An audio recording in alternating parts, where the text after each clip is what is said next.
Okay, y'all. Today I'm going to be reviewing the movie ISS, which I just went and saw. And I was interested in this movie because, well, kind of for reasons that aren't necessarily directly related to the plot of the movie itself.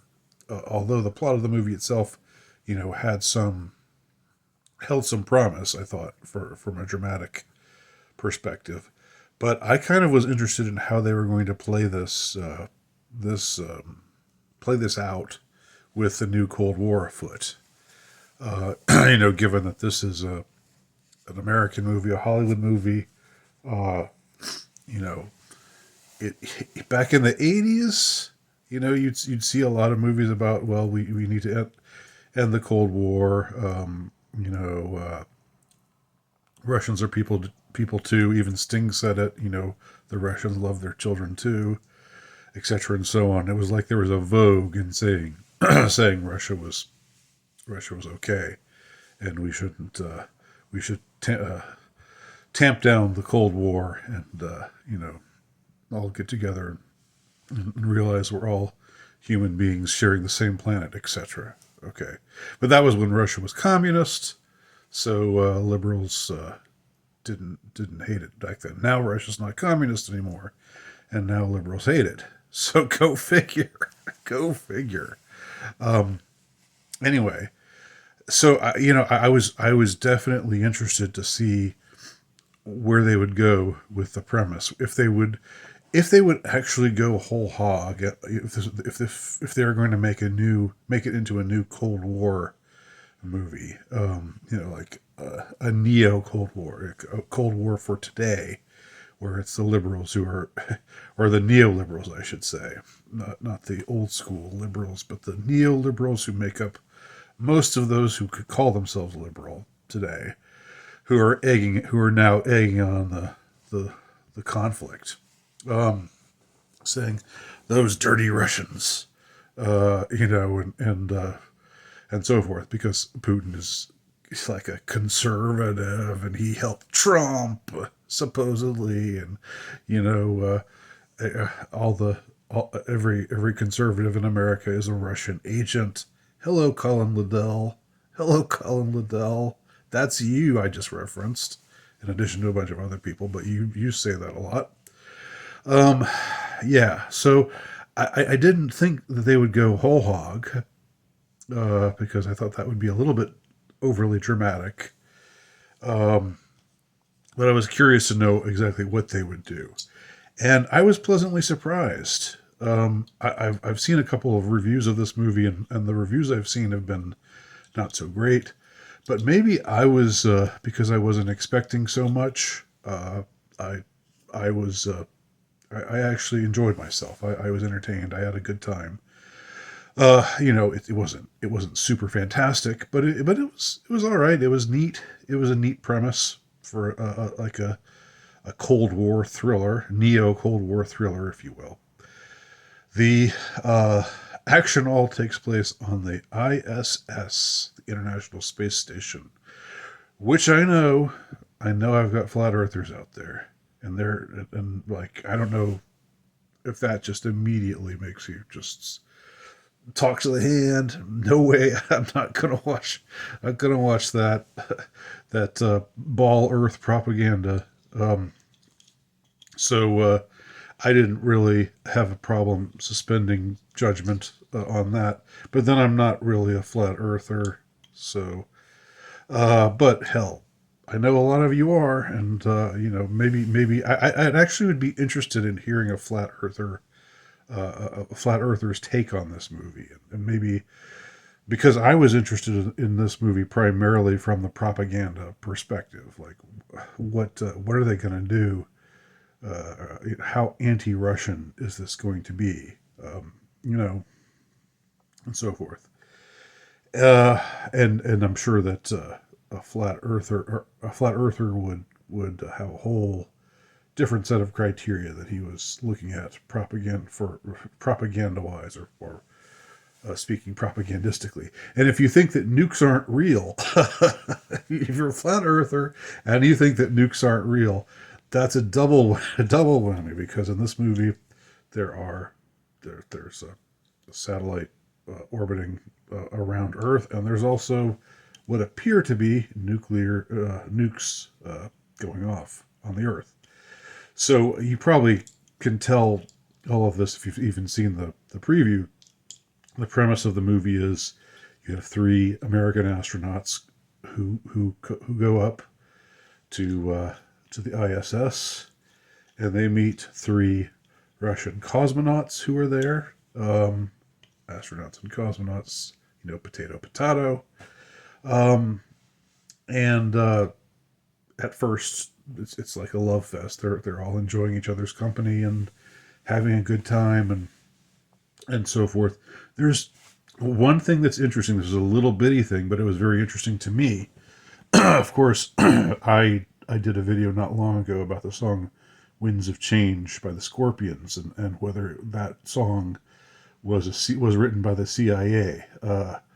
And it's something that there's actually a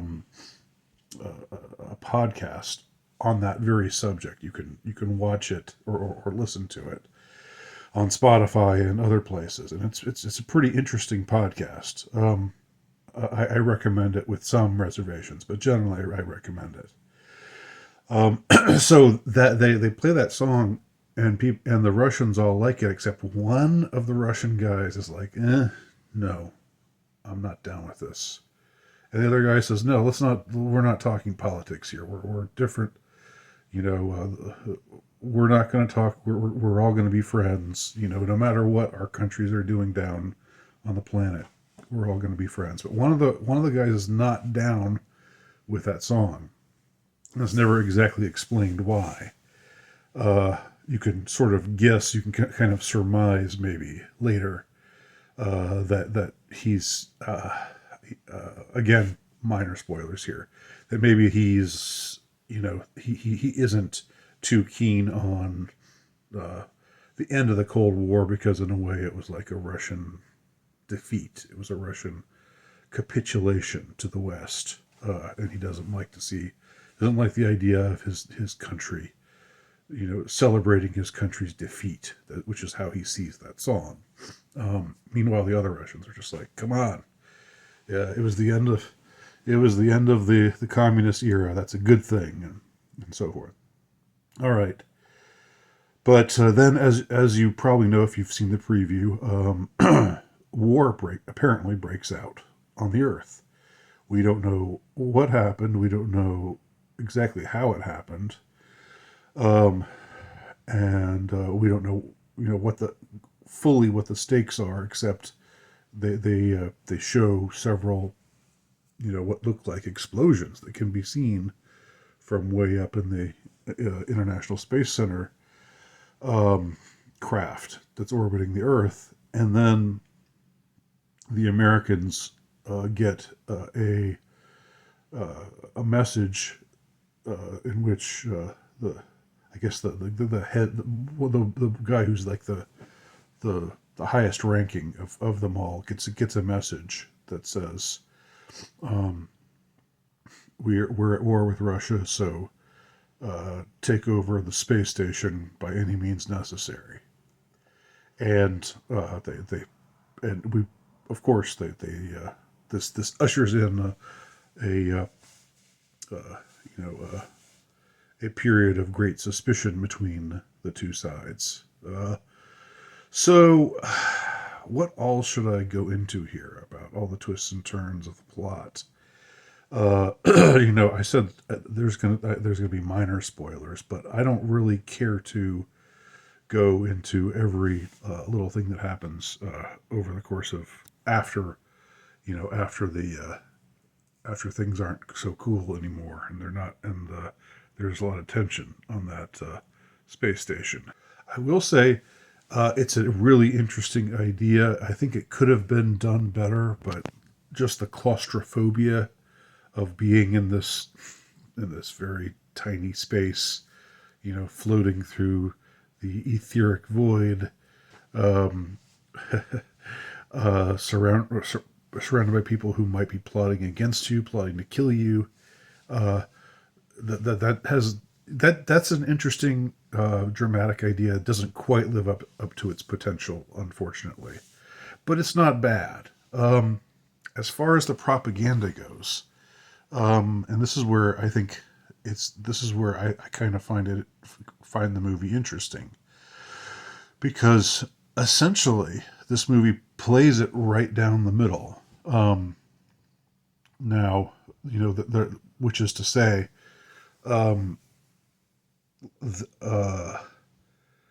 most of the astronauts are good, most of the cosmonauts are good, but there's one bad guy, or one guy who proves to be, I mean, from his point of view, not bad, but just the patriot, the person who's taking these orders seriously and wanting to help take over the station for their side.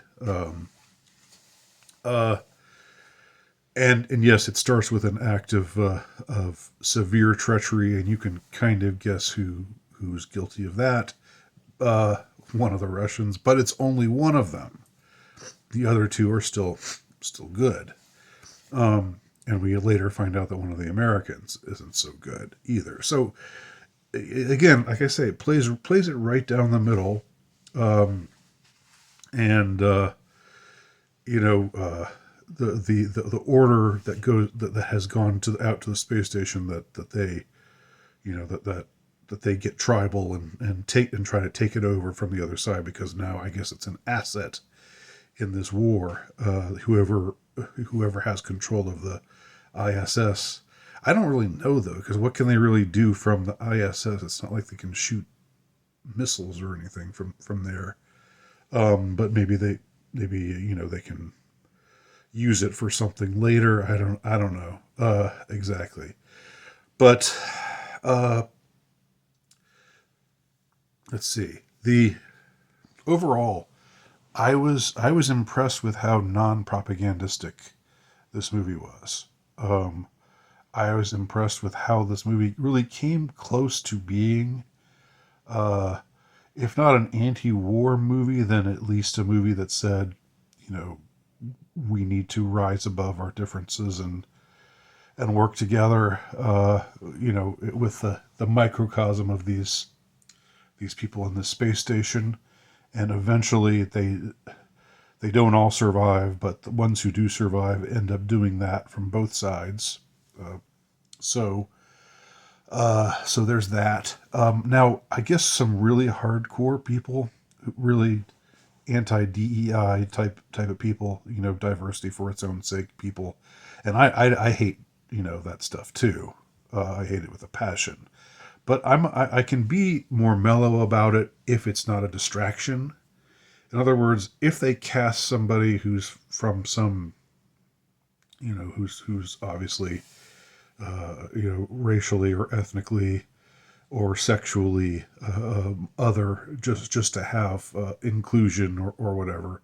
Yes, that's annoying that they do that, but if it doesn't get in the way, uh, of the story, if it doesn't become a distraction, or if it doesn't seem like just absolutely ridiculous stretch, like a ridiculous stretch, casting wise, to have that particular actor, then I don't mind. I remember when Tenet came out a few years ago, the Christopher Nolan movie Tenet, and a lot of some people on the dissident right who were reviewing movies were saying, "Oh well, this is just affirmative action." The Michael B. Jordan character playing the hero of Tenet, was obviously racial casting, and yes, obviously it was, which is annoying, but it didn't get in the way for me. It didn't seem like, he seemed plausible. He seemed competent in the role. He wasn't great in the role. He was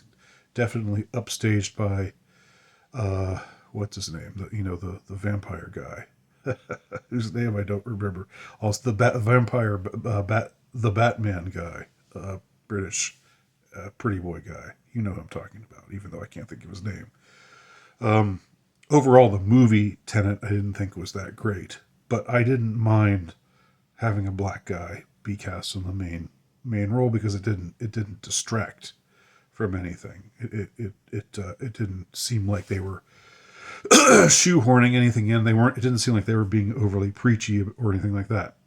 Likewise, one of the characters, one of the Americans, is a black woman who we find out is a lesbian. It's not surprising when we find that out uh, because of how she looks. Essentially, she's kind of butch looking, but they don't just totally get in our face with it. So and so it's not preachy, and I would say the actress who plays the part is fairly endearing in the role. So it's not like a Captain Marvel kind of thing. Casting some really unlikable actress to get in your face about what an asshole you are for not respecting her pronouns or whatever. It doesn't play like that at all. She's a sweetheart. She's a nice lady. She has a sweet little personality. She likes mice uh, better than people. So yeah, I don't really mind that aspect of it. Now I am curious. Something that I'm curious about is whether this movie. Let me shift to a different position.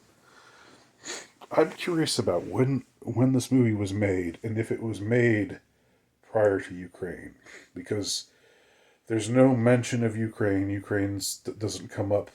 Uh, you know, they do make mention of other things like Syria and a couple other things. Where the United States and Russia were at crosshairs. On the global map, uh, the global strategic uh, game, if you will. But they don't mention Ukraine at all. So I'm thinking that maybe this movie was made before Ukraine became a thing and before the anti-Russian uh, propaganda was stepped up hard, like majorly stepped up in early 2022. And all of the Putin is a crypto Nazi, or even though he's trying to denazify Ukraine, he's still a crypto Nazi, and he's behind everything. He funds Trump, he funds Tucker Carlson, he funds Elon Musk. Right, right. Am I right, Colin Liddell? Uh, yeah, yeah. You know who you are. You know what you're saying these days. You know the kind of crap that's coming out of your mouth. Um, so yeah, I'm thinking that the movie was probably mostly made before that, because movies, there's often a lot of lag time between when a movie is made and when it's released.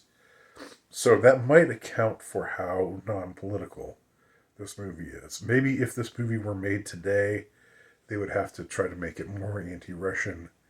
Um, that's my guess anyway. If that's not the case, then I mean it's a happy sign that they're not the makers of this movie just decided to not go that route.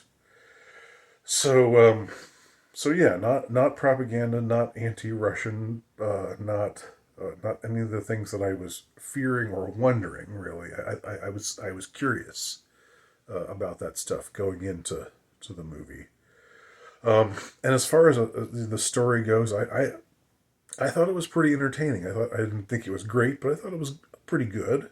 Um, and the final note that it leaves on, there's a little bit of an air of uncertainty about it, a little bit of ambiguity, but I didn't mind that. In fact, I kind of liked that. And I had watched a couple of other reviewers who were saying that they copped out, or that you know that they didn't like that aspect of the ending, but I beg to differ. So that's my review of ISS. What do y'all think? Have you seen it? Are you going to see it? Leave your comments below. Thanks for watching.